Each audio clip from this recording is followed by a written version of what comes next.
Kezdeti lépések a Hippo H1 folyamatos glukózmonitorozó eszközzel. Töltse le a Hippo H1 applikációt. Elérhető Apple iOS és Google Play Store-on keresztül is.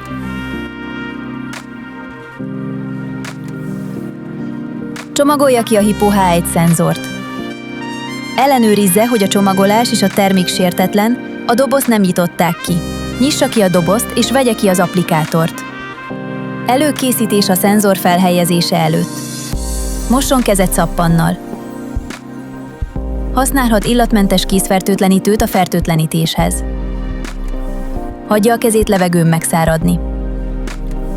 Ezután válasszon egy felhelyezési területet a felkar hátsó részén. A kiválasztott területen elegendő zsírnak kell lennie, és később se érjen nyomás vagy ütés. Fertőtlenítse a felhelyezési területet alkoholos törlőkendővel, és hagyja teljesen megszáradni.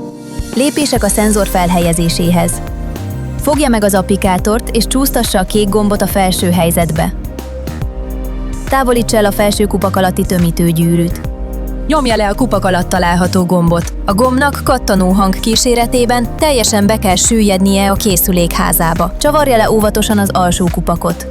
Helyezze az applikátort merőlegesen a célzott területre. Nyomja az applikátort a bőrhöz 5 másodpercig. Távolítsa el az applikátort. Finoman dörzsölje a tapaszt az érzékelő körül 10 másodpercig. A borítékban egy külső tapaszt található. A szenzor rögzítéséhez helyezze fel a tapaszt. Kövesse az alkalmazás utasításait, és olvassa be a QR kódot az applikátoron. A csatlakozás után 60 perces visszaszámlálás jelenik meg az alkalmazásban. Ha a visszaszámlálás véget ért, 3 percenként kap glükózértékeket.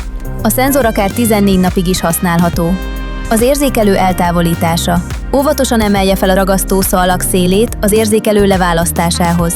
Most már valós idejű glükózméréssel a kezében tudhatja, hogy önkontrollálja a glükóz szintjét.